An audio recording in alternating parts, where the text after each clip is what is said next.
America అమ్మాయి అనకాపల్లి అబ్బాయి, Australia అబ్బాయి ఆదిలాబాదు అమ్మాయి, జర్మనీ పిల్ల జనగామ పిల్లగాడు, ఇటలీ కుర్రది ఇచ్చాపురం కుర్రోడు, జపాను బామ జడ్చర్ల హీరో. ఏంది సినిమా పేర్లు అనుకుంటాన్రా? లేదోల్లా, అక్కడ అమ్మాయిని ఇక్కడ అబ్బాయి పెళ్లి చేసుకున్నాడో, లేకుంటే ఇక్కడ అబ్బాయిని అక్కడ అమ్మాయి పెళ్లి చేసుకున్నాడో చూస్తుంటాం కదా. మన జోర్దార్ వార్తల్లో కూడా ఈసొంటి ముచ్చట్లు చెప్పుకున్నాం ఇదివరకు. అట్లనే మళ్ళొక వార్త పట్టుకొచ్చిన వాళ్ళు పాండ్రిగా లగ్గం ఫంక్షన్కు.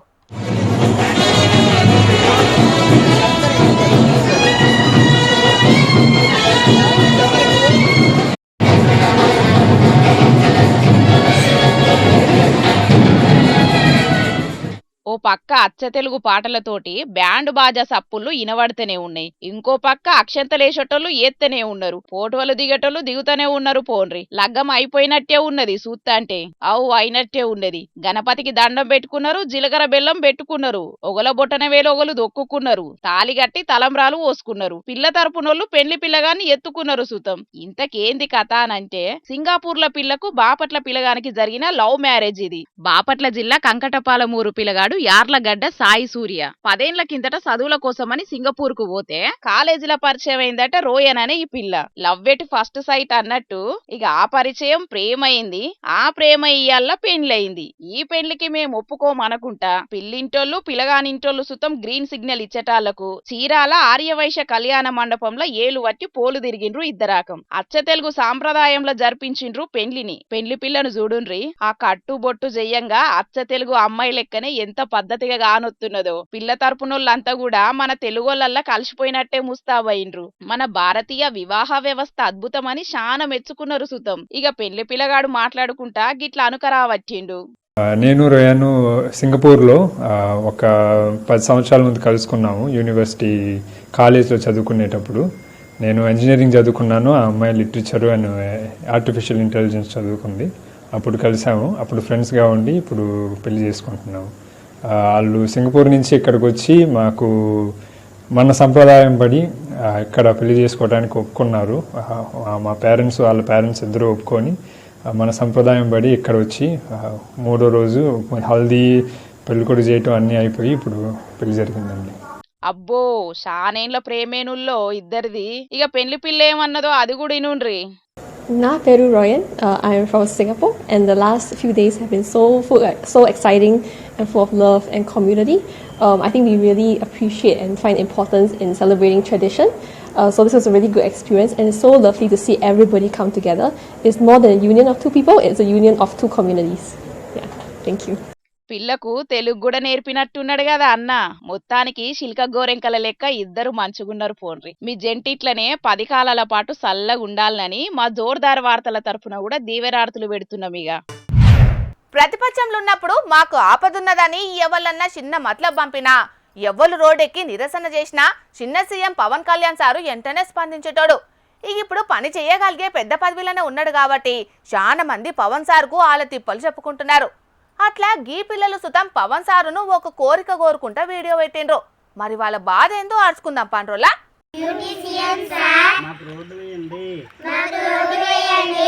చదువుకుంటాం రోజు 12 కిలోమీటర్లు కొండ దిగుతున్నాం. ఆ పిల్లల ఆవేదన చూస్తుంటే ఎవ్వరికైనా పాపం అనిపిస్తుందోల్లా. వాళ్ళున్నదే గింతంత చిన్న చిన్న బుడతలు. ఆ కొండలు గుట్టల నడుమున్న రోడ్ల మీద పడ్డ గుంతలకి దిగితే దాంట్లో మునిగిపోయేటట్టే ఉన్నారు. ఆసొంటి పిల్లలు రోజు ఇవే రాళ్ళు రప్పలకెంచి 12 కిలోమీటర్ల దూరం నడుచుకుంటూ పోయి మరీ చదువుకుంటున్నారు ఈ భావి భారత పౌరులు. లేలేత పాదాలు అంతటి కష్టమైన రోడ్డు మీదికెంచి నడిచేటాలకు రాళ్ళు గుచ్చుకుపోయి మస్తు బాధపడుతున్నారట. ఇక కొండ దిగుతుంటే జారిపోయి కింద పడి దెబ్బలు కూడా దాకించుకుంటున్నారట. విజయనగరం జిల్లా శృంగవరపుకోట మండలం దారపర్తి పంచాయతీ పరిధిలున్న గిరిజన గ్రామాల పిల్లలు వీళ్లంతా. రాయపాలెం, మునుపురాయి, చప్పనిగడ్డ, విప్పమానవలస, పుల్లపు దుంగాడ అనే గిరిజన గ్రామాల నుంచి 15 మంది విద్యార్థులంతా కలిసి ప్రతిరోజు కాపు సొంపూరంలున్న స్కూల్ కి దినం 12 కిలోమీటర్లు నడుచుకుంటూనే పోతారట. నడుస్తుంటే రాళ్ళు గుచ్చుతున్నాయి, మా తొవ్వలు మంచిగా చేయించండి సారు అని చిన్న సీఎం పవన్ కళ్యాణ్ సారు ఫోటోలను మెడలేసుకుని పవన్ సార్ను రోడ్డు కోసం విన్నవించుకుంటున్నారు. ఇట్లా డిప్యూటీ సీఎం సార్ దారి చూపండి.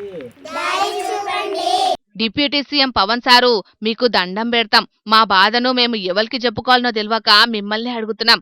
మీరే మాకు రోడేయించండ్రు సారు అని మానవత్వం ఉన్నోళ్ళంతా కరిగిపోయేటట్టు అమాయకంగా మాట్లాడిందిట్లా. ఇక ఇదివరకు నెల్లూరు జిల్లా గజ్జలవారిపల్లి ఊరి విద్యార్థులు సుతం పవన్ కళ్యాణ్ సారు మాకు రోడేయించిండ్రు సారు, మేం చదువుకుంటాం, బడికి పోయేటందుకు బురదలకెంచి ఓవుడు తిప్పలైతున్నదని గిట్లనే వీడియో తీసి అడగంకల్నే పవన్ సారు ఆ ఊరికి రోడ్డు మంజూరు అయ్యేటట్టు చేసిండు కదా. ఇక ఇప్పుడు వీళ్ళ కోరికను సుతం మన్నించి వాళ్ళకు తిప్పలు లేకుండా రోడేయాలనని సోషల్ మీడియాలో ఈ వీడియోని తిప్పుకుంటా మస్తు కామెంట్లు చేస్తున్నారు నెటిజన్లు. ఆయన లక్షల కోట్ల బడ్జెట్లు పెడుతున్నాం, లక్షల కోట్ల పెట్టుబడులు తీసుకొస్తున్నాం, మహిళలందరినీ లక్షాధికారులను చేస్తున్నాం, పేదరికం లేకుండా చేస్తున్నామని ఊకదండపు ముచ్చట్లు బగ్గనే చెప్పే లీడర్లు దేశానికి స్వతంత్రం వచ్చి 80 ఏళ్లకొస్తున్నా ఇంకా కూడా కనీసానికి రోడ్ల సౌలతు కూడా చేయలేకపోతున్నారంటే మేము అద్భుతాలు చేస్తున్నామని చెప్పుకునే నాయకులు సిగ్గుతోని తలదించుకోవాల్సిందే అంటున్నారు వీళ్ళ గోస చూసిన హక్కుల సంఘాల నాయకులు. చూడాలే మరి వచ్చే వర్షాకాలం నాటికి వీళ్లకు రోడ్లేయించే బాధ్యతను చిన్న సీఎం పవన్ సారు తీసుకుంటాడో ఎట్లనో. మాకు రోడ్డు వేయండి, చదువుకుంటాం, రోజు 12 కిలోమీటర్లు కొండ దిగుతున్నాం. అధికారంలో రావాలంటే పాదయాత్రలు చేసుడే మార్గమైనట్టే చేస్తున్నారోళ్ళ చాలా మంది రాజకీయ నాయకులు. కాకుంటే అది వాళ్ళ స్వార్థం కోసం చేసే పాదయాత్ర. అధికారంలోకి వస్తే ప్రజలను ఉద్ధరిస్తామని మీదికి చెప్తారు గాని అసలుకైతే అధికారంలోకి వస్తే రాజ వైభవగాలు అనుభవించేది ఆ లీడర్లే. కానీ గీడో తమ్ముడు మాత్రం ఆయన కోసం కాకుండా లీడర్ కోసం పాదయాత్ర చేసిండట. మరి ఎందుకో అడుచుకుందాం పాండ్రి.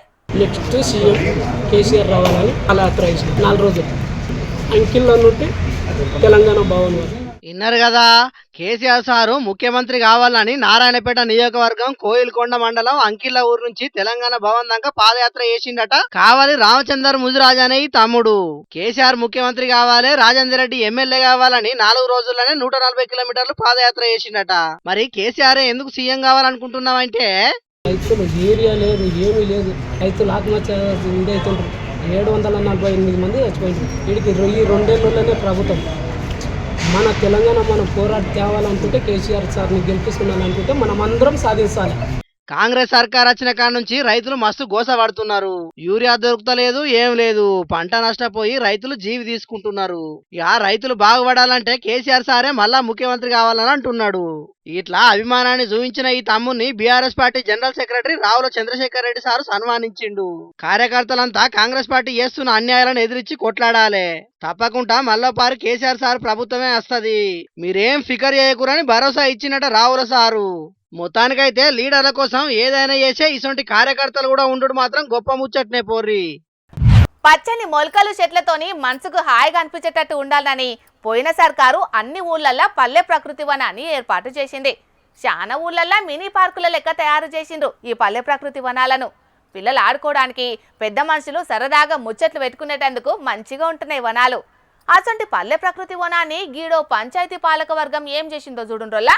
పచ్చని మొలకలతోని కలకలలాడాల్సిన పల్లె ప్రకృతి వనమేనుల్లా ఇది. కాకుంటే సర్పంచ్ గారి పుణ్యాన ఇప్పుడు ఇట్లా తయారైంది. మహబూబ్ నగర్ జిల్లా దేవరకద్ర మండలం జినుగురాళ్ల ఊళ్ళే ముచ్చటిది. ఉత్తమ గ్రామ పంచాయతీగా అవార్డు కూడా పొందింది ఈ జినుగురాళ్ల ఊరు. ఇక ఈ ఊళ్ళున్న పల్లె ప్రకృతి వనంలా దాదాపు 150 చెట్ల దాకా నరికేసిండ్రట ఇప్పుడు. దీంతోని పచ్చగా కలకలలాడాల్సిన వనమంతా మోడువారిపోయినట్టయిందని కోపానికి అత్తున్నారు అక్కడోళ్ళు. ఇక ఇట్లా ఏష్నోళ్ల మీద కఠిన చర్యలు తీసుకోవాలి, వెంటనే అదే జాగల మళ్ళా మొలకలు నాటాలని ఆ ఊరోళ్ళు డిమాండ్ చేస్తున్నారు. ఇక ఈ ముచ్చట్ల మాజీ మంత్రి కేటీఆర్ కూడా ఎక్సుల గరానికి వచ్చిండు. ఇప్పటికే చెక్ డ్యాంలను పేల్చేస్తున్నారు, చెరువులను చెరబట్టారు, వ్యవసాయాన్ని కుప్పగూల్చారు, కుల వృత్తులను కాలరాశారు, ఇప్పుడు నీడనిచ్చే చెట్లను కూడా అడ్డంగా నరికేస్తున్నారు. వెంటనే ఈ దుర్చర్యకు పాల్పడిన ప్రతి ఒక్కరిపై కేసు నమోదు చేసి కఠినంగా శిక్షించాలని డిమాండ్ చేసిండు. సరే, ఏదన్నా అవసరం ఉంటే ఖాళీగున్న ఇంకో సర్కారు జాగను సాఫ్ చేసి ఏమన్నా అభివృద్ధి పనులు చెయ్యాలంటే చేసుకోవాలి. అంతేగాని పచ్చని చెట్లను ఆగం చేసుడేందో మరి వాళ్ళకే తెలవాలిగా. అయినా పడగొట్టుడు ఎంతసేపట్ల పని, నిలబెట్టుడే మస్తు గోస, కట్టుడు కష్టమైన పని, కూల్సుడు శానా అలకటి పని. కాబట్టి పాలకులైనా అధికారులైనా వాళ్లకు మద్దతు చేస్తున్నోళ్ళైనా జర ఆలోచన చేసి పనులు చెయ్యాలి అంటున్నారు పర్యావరణవేత్తలు. పబ్లిక్ ఇప్పుడు మా రాముల తాతని పిలిచేయాలి కదా, మరి పెద్ద మనిషి ఏ ముచ్చట పట్టుకొస్తాడో అరుచుకుందాం పాండ్రి. ఓ తాత, ఏందయ్యా అతి వార్త? అరే పిల్లగాళ్ళు ఊళ్ళో మిమ్మల్ని ఎవ్వరు ఎన్ని తీర్లు అడిగినా మా రాముల తాతకు 5 బర్రెలు ఉన్నాయి, అవి రోజు పొద్దు మాపు కలిపి 100 లీటర్ల పాలు ఇస్తాయని చెప్పాలి. ఆ పాలనే మేము ఊళ్ళో తిరిగి అమ్ముకత్తా అంటాము అని చెప్పాలి, సరేనా? ఎవరు ఎంత బెదిరించినా ఎన్ని తీర్లు అడిగినా అసలు ముచ్చటైతే చెప్పద్దు, సరేనా? సరే, ఇక మీరు నిన్న అమ్ముకొచ్చిన పాల పైసలు ఇద్దరు ఇవ్వాలా? ఓ నీ నోట్లే మన్ని కొట్ట ముసలోడా, మనకు ఒక్క బర్రె కూడా లేదు కాదే. బర్రెలున్నాయి, 5 బర్రెలున్నాయి, 100 లీటర్ల పాలు ఇస్తా అని చెప్తున్నా, ఎందుకు? అరే కొడుక, ఈ కోండ్రిస్ మొక్కంది ఏ నుంచి విన్నదిరా మన ముచ్చట్లను? ఎవరన్నా చెప్పినారా దానికి మీరు? అరే నువ్వు చూడలేదు పిల్ల, మన ఇంటెనక మర్ర దొడ్ల 5 బర్రెను మంచిగా కట్టేసిందంచడం. మొన్ననే కొరివి అంగట్ల మంచి కోదమలాసొంచి బర్రె పొయ్యాలను లచ్చకొక్కటి వేసి కొనుకొచ్చిన. చెప్పైతే చిప్పదాకా నీ బతుకు 1,00,000 రూపాయలకు ఒకటి చెప్పున 5 లక్షలు పెట్టి 5 బర్రెల పేర్లు కొనుకొచ్చినవా? ఊక ముసలాడా, మందింటే ముఖం మీద ఉంచుతారు. ఎందుకు ఉంచుతారే ఉడతలు పట్టేదానా? అయినా పాలు కావాలంటే బర్రె పేయలే ఉండాల్సిన అవసరం లేదు కానీ నువ్వు ఇన్ని చదివేకు, మాకు చాలా పని ఉన్నది ఈడ. వెంకటేష్ మా వాళ్ళ బిడ్డ పెళ్ళున్నాడ, చాలా పాలు కావాలట వాళ్ళు. పాలు ఎన్ని కావాలంటే అన్ని లీటర్ల పాలు ఇద్దాంరా. కాకపోతే మీరు జర్రంతా ఈ రాత్రికి ఎక్కువసేపు కష్టపడాలి, పని చేయాలి, సరేనా? మనం ఎన్ని పాలు అంటే అన్ని పాలు తయారు చేద్దాం. ఏమున్నదిరా దాంట్లో? అసలు బర్రె లేకుండా పాలు ఏ నుంచి వెళ్ళొస్తున్నాయి? రేపటికి ఎక్కువ పాలు కావాలంటే ఆ పోరగాళ్ళు ఎక్కువసేపు ఎక్కడ పని చేయాలనో నా కూడా చెప్పరాదే? మీతోని కలిసి నేను కూడా పని చేస్తా గానీ. అరే ఇది కూడా మన లైన్లోకి వచ్చినట్టు మన సాయి ఉంచుకుందాం ఆరా.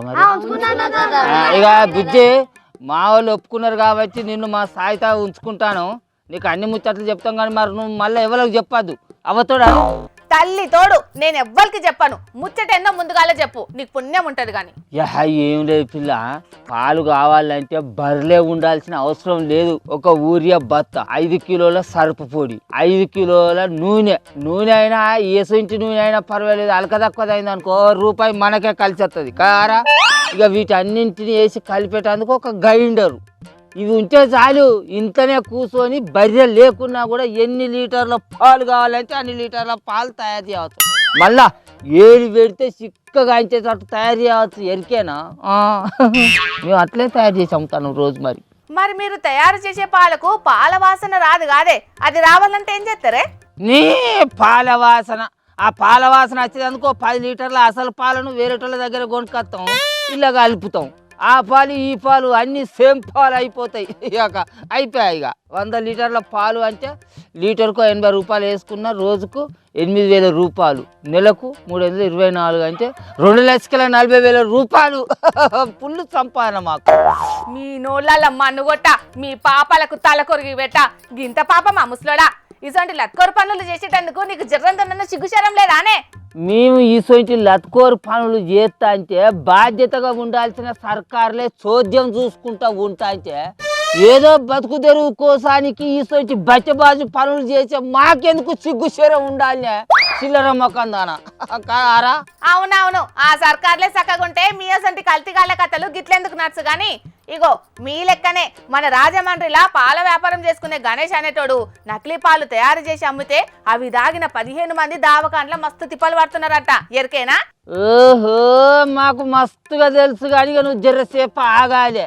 ఏ ముచ్చట్ల మీద వార్తలు వచ్చినా మేము దేకం కానీ కల్తీ పాల ముచ్చట్ల మీద వార్తలు వచ్చినాయి అనుకో మేము ఖచ్చితంగా చూస్తాం. ఎందుకంటే మా దందే అది కాబట్టి మా జాగ్రత్తలో మేము ఉంటాం, అందుకే ఆ వార్తలు చూస్తాం కారా. సిగ్గున్నదా చిరిగించి అంటే నల్లగున్నా, నాకేం సిగ్గు అన్నట్లు. నువ్వు చేసేదే సిగ్గు తప్పిన పని అంటే ఇంకా దానికి జాగ్రత్తలు కూడా పడుతున్నావు అన్నట్టు. అవును, నా దందా స్టైలే ఇంత. జనాలకు పాలు కావాలి, మాకు రూపాయలు కావాలి. జనాల పానాలతోటి మాకేం పనే? ఆ పని సర్కారు చూసుకుంటాయి. చూస్తుంది నీ అసంటి నకిలీగాల పని చేసేటందుకే ఇక్కడ అక్కడ అని తేడా ఏం లేకుండా సర్కార్లు బాగానే ఆలోచనలు చేస్తున్నాయట, తెలుసా తమరికి? తెలుసు. ఆ డ్యూటీ చేసేటోళ్ళు కూడా మనుషులే కదా. ఆ మనుషులను మేము ఎట్లా వినిపించుకోవాలో మాకు బాగా తెలుసు. కానీ ఇక నీ పని నువ్వు చూసుకో. ఆ పిల్లలు ఇవాళ రాత్రికి మనం జర్రంతా ఎక్కువ కష్టపడ్డావు అనుకో 200 లీటర్లు వచ్చిన పాలను తయారు చేయవచ్చు. నువ్వు ఊరియా కలుపు, వాడు సర్ఫ్ కలుపుతాడు, నువ్వు నూనె కలుపు, నేను గ్రైండర్ లేచి మొత్తం తిప్పుతా అంట. మంచి ఎట్లా చేసి తెల్లారి వరకు 200 లీటర్ల పాలను మనం తయారు చేసాం అనుకో 16,000 రూపాయలు రా. అందరం సమానంగా పంచుకుందాం ఇక, సరేనా? వద్దే తాత వద్దే, అసంటి పాప పనులు చెయ్యొద్దే తాత. ఆ పాలు తాగేటోళ్ళు పసిపిల్లగాన్లు ఉంటారు, పండు ముసలోళ్ళు ఉంటారు. పానం మంచిగా లేనోళ్ళు ఉంటారు, మంచిగా ఉన్నోళ్ళు కూడా ఉంటారు. అసంటోళ్ళ కడుపు కొట్టి వాళ్ళ పానాలు పాడు చేస్తే పాపం తలగదా అయ్యే తాత. ఇటువంటి ముచ్చట్లు నాకు మస్తుగా తెలుసు. నా దాని ఏదో నన్ను చేసుకొని నీ వార్తలు నువ్వు చదువుకో. అరే పిల్లలు నేను చెప్పింది అయితే మంచిగా చదువుకున్నాయి కదా. సరే పారిగా పోం, పారి తయారు చేసుకున్నాం, పారి. పైసల కోసం ఏదైనా చేసే లట్కోరగాలు మస్తు మందే ఉన్నారు ఈ జమానాల. వాళ్ళకు పైసలు వస్తున్నాయి అంటే చాలు మంది పానాలు ఏమైనా పట్టించుకోరు. వాడు పోతే వీడు, వీడు పోతే ఇంకొకడు అన్నట్టు తేపకొకడు పుట్టుకొత్తనే ఉన్నారు. పాలు, చాయ్ పత్తా, అల్లం పేస్టు, మసాలాలు, చిన్నపిల్లలు తినే చాక్లెట్లు, బిస్కెట్లు, ఓహో ఇట్లా చెప్పుకుంటూ పోతే మనం తినే ప్రతిదీ కల్తీ చేస్తూనే ఉన్నారు. ఇక ఈ సొంటోళ్ళు చేసే కల్తీ దందాలు ఆగాలంటే సర్కారే కఠిన చట్టాలు తీసుకురావాలి. దొరికినోని దొరికినట్టు లోపడేసి బయటికి రాకుండా చేస్తే ఇంకో పారి ఇసొంటి కల్తీ దందాలు ఎవ్వరు చేయకుండా అవుతారని అంటున్నారు కల్తీలు చేయంగా అవస్థ పడుతున్న జనాలు. పబ్లిక్ కు ఏం తక్లీఫ్ లేకుండా రాకుండా చూసుకుంటున్నాం. పబ్లిక్ తిప్పలు తీసేటందుకు కోట్లు ఖర్చు పెట్టి సకల సౌలతులు చేస్తున్నాం. పట్నాలకెంచి మొదలు పెడితే జంగట్లున్న గూడెంల దాకా అన్ని సౌలతులు చేస్తున్నామని మైకుల ముంగట కుత్కెంత వంగ మొత్తుకునే రాజకీయం లీడర్లు ఒక పారి కళ్ళు తెరిచి చూడాల్సిన ఒక వార్త పట్టుకొచ్చిన మొల్లో చూసి ఎంత సౌలత్ చేస్తున్నారో మీరే ఆలోచన చేసుకోండి. అర్రే గోస అంటే గోస కాదు కదా, గీ పేదాలు మొగలది. ఎర్ర టెండను లెక్క వేయకుండా ఎడ్ల బండి మీదనే దావకానకు బయలుదేరిండ్రు. అన్నమయ్య జిల్లా పుంగునూరు మండలం మేలందొడ్డి కాడుండే గీ అవ్వకు భరించలేకుండా కడుపు నొప్పి వచ్చిందట. ఈ ఎంబటే అంబులెన్స్ కు ఫోన్ కొట్టిండ్రట, కానీ అందుబాటులో లేదట 108 బండి. ఓ దిక్కు నొప్పి ఎక్కువ అవుతున్నది, అటు చూస్తేనేమో అంబులెన్స్ ఎప్పుడు వస్తుందో తెలియని పరిస్థితి. ఇక టైం కు ఊళ్ళే ఏం బండ్లు కూడా లేవట. ఇక ఇట్లయితే గలవదని గీ అవ్వోళ్ళ ఇంట ఆయన కొట్టం కాడ పెట్టిన ఇడ్ల బండిని అవతలికి తీసిండు. సీదవ్వనెక్కించుకొని పుంగనూరు కాడున్న సర్కార్ దవాఖానకు తొలకొచ్చిండు. ఇక ఆడెంబటే డాక్టర్లు అవ్వ పరిస్థితి చూసి ఎంబటే గ్లూకోజులు ఎక్కిపించిండ్రు. పానం బాగైంది. అన్నున్న అల్లును నోట్ల శనన్నట్టే ఉన్నదుల్లా సర్కారు సౌలతుల పరిస్థితి. రాకెట్లేసుకొని సూర్యుని దగ్గరికి పోతున్నాం గాని పేషెంట్లు దవాఖానకు టైం కు ఓలేకుంటున్నది. పేద పబ్లిక్ కోసం సకల సౌలతులు ఏస్తున్నామని చెప్తున్నారు గాని ఆఖరికి అవి ఎవరికి అందుతున్నాయో తెలియకుంటున్నది. 108కి ఫోన్ కొట్టంగానే వచ్చే అంబులెన్స్ రాకుంటే ఎట్లా? ఆయనకి ఇంకేదన్నా అత్యవసరం అయితే ఏంది పరిస్థితి? అక్కడికి రాని వాటి కోసం కోట్లు ఖర్చు పెట్టే సర్కార్లు అంబులెన్స్లను ఇంకొన్నిటిని పెంచితే ఏం పోతుందని అనుకోవచ్చిండ్రు. అన్నిటికీ ట్యాక్సులు కడుతున్న జనాలు. ఇయాల రేపు సర్కార్ కొలువును సేవ అనుకునేటోళ్ళ కంటే ఆమ్దానికి పుట్టినిలని అనుకునేటోళ్ళే ఎక్కువైతున్నారోలా. చిన్న పెద్ద అని తేడా ఏం లేదు. తాకత్కు తగ్గట్టు పైసలు గుంజుడే పనిగా పెట్టుకున్నారు చాలా మంది సర్కారు ఉద్యోగులు. గట్లనే అనుకొని ఒక గనుల శాఖ ఆఫీసరు లంచానికి కంచం పడదామని చూస్తే ఏసీ బోళ్ళు ఎంత పని చేసిండ్రో చూడుండ్రి. ఏసీ బొల్ల ముచ్చటని చెప్పి బ్యాంక్ లాకర్లున్న పైసలు చూపెడుతున్నారని గరానికి రాకుండ్రోళ్ళు. ఈడున్న రంగురంగుల కడక్ నోట్లని దేశంలో పెద్ద బ్యాంకు ఆర్బీఐ ముద్రగుద్దునే. కానీ బ్యాంకులే కాదులా, ఒడిశా రాష్ట్రం కటక్ దిక్కు గనుల శాఖల డిప్యూటీ డైరెక్టర్ గా కొలువు చేస్తున్న దేవవ్రత మహంతి అనేటాయన రేయింబావలు గనులకెళ్లి చెమటోడ్చి దొవ్వి కష్టపడి పోగేసిన పైసలు. మరిగా అసలు ముచ్చటేందంటే ఈ మహంతి అనేటాయన కొలువుల మస్తు స్ట్రిక్ట్ ఆఫీసర్ అట. అటు దిక్కుండే బొగ్గ అమ్ముకునేటాయన లైసెన్స్ కోసం పోతే రూల్స్ తప్పొద్దు, రూల్స్ ప్రకారం 30,000 ముట్ట చెప్పాలని అన్నాడట. ఇక ఈ జిడ్డు మొగపోడు ఇడిచిపెట్టేటట్టే లేడని ఏసీ బొల్లను పట్టుకపోయిండు. 30,000 ఇచ్చి దొరకబట్టిపించిండు. ఏసీ బొల్లు కెమికల్ నీళ్ళల్లో చేతులు కడిగిపించిండ్రు. రంగు పడ్డది గాని అప్పటికి సార్ అసలు రంగు బయటపడలేదు. ఇక ఇంకేమన్నా దొరుకుతాయా అని సార్ ఇంటికి పోతే గుడ్లు తేలేసే కాడుకొచ్చింది కథ. ఇంట్లోకి పోయి బీర్వాలల్లా, సందుగలల్లా, టూరిస్ట్ బ్యాగులల్లా, ఆఫీస్ డ్రాయర్లల్లా, కిచెన్ కబోర్డులల్లా బట్టలను దులిపితే ఆకులు రాన్నట్టే రాలినాయి కడక్ కడక్ నోట్ల కట్టలు. ఇక ఆడ నడింట్ల కుప్పబోతే చిన్నపాటి బ్యాంకు లెక్క అయింది ఇల్లు. 4 కోట్ల రూపాయల కష్టపడ్డ సొమ్మును లెక్క పెట్టేటందుకు ఏసీ బొల్లు అష్ట కష్టాలు పడాల్సి వచ్చింది పాపం. ఓ 10-12 గంటలు తిప్పలు పడి కుద్దుగా వేసి మిషన్లతోని లెక్క పెడితే గాని అవినీతి సొమ్ము లెక్కదేలలేదు. ఇక ఇండ్లు బిల్డింగ్లకైతే లెక్కేలేదు. ఇప్పటికీ 13 తులాల బంగారమే బయటపడ్డది గాని పురాగా చెకింగ్లు అయ్యేటాలకు ఇంకెంత వెళ్తుందో ఏం కథనో. ఇప్పటిదాకా ఇంతగానో మా రాష్ట్రంలో ఏడు దొరకబట్టలేదని ఏసీ బొల్లు చెప్తున్నారు గాని తీగను గుంజితే డొక్కలున్న పేగుల కానుంచి గదిలినెగ్గి ఉత్తమాధికారికి. ఇంట్లో దాచుకున్న ఏ గింతున్నాయి అంటే ఇప్పటిదాకా ఖర్చులు పెట్టినాయి, ఎవరికన్నా అప్పులు ఇచ్చినాయి, బ్యాంకులలో దాచుకున్నాయి, బినామీలకు ఇచ్చుకున్నాయి, లెక్కలేని పైసలు ఇంకెన్నున్నాయో. మొత్తానికి గనులకెళ్లి కార్మికులు బొగ్గును దవ్వితే ఈ మోతవారి డిపార్ట్మెంట్లకెళ్లి కోట్ల రూపాయలు దవ్వుకున్నాడు. పైసలేనిదే పనులు గాని ఈ జమానాలా ఇట్లా ఒక్కల్ని పట్టుకొని చేతులు దులుపుకున్నట్టు కాకుండా అందరి మీద నిఘా పెట్టి చెకింగ్లు చేస్తే పేద పబ్లిక్ బాగుపడతారనుకోబట్టిండ్రు ఈ నోట్ల కట్టల్ని చూసిన జనాలు. సర్కార్ బళ్ళల్లో చదువులు ఎట్లున్నాయి, పిల్లలకు సౌలతులు మంచిగా అందుతున్నాయా లేదా అని తెలుసుకునేటందుకు అప్పుడప్పుడు కొందరు లీడర్లు బళ్ళ బాట పడుతుంటారు. ఇక అట్లా పోయినప్పుడు కొంచెం హుషారున్న పిల్లలు లీడర్లను గుక్క దిప్పుకోకుండా ప్రశ్నల వర్షం కురిపిస్తారు, సమస్యల చిట్టా మొత్తం ఇప్పుతారు. అట్లనే రాజస్థాన్ రాష్ట్రంలో విద్యాశాఖ మంత్రి సారు ఓ బడికి పోయిండు. అటెంకా ఆడ ఏం జరిగిందో వార్తలకు పోయి పురాగా చూద్దాం పాండ్రి.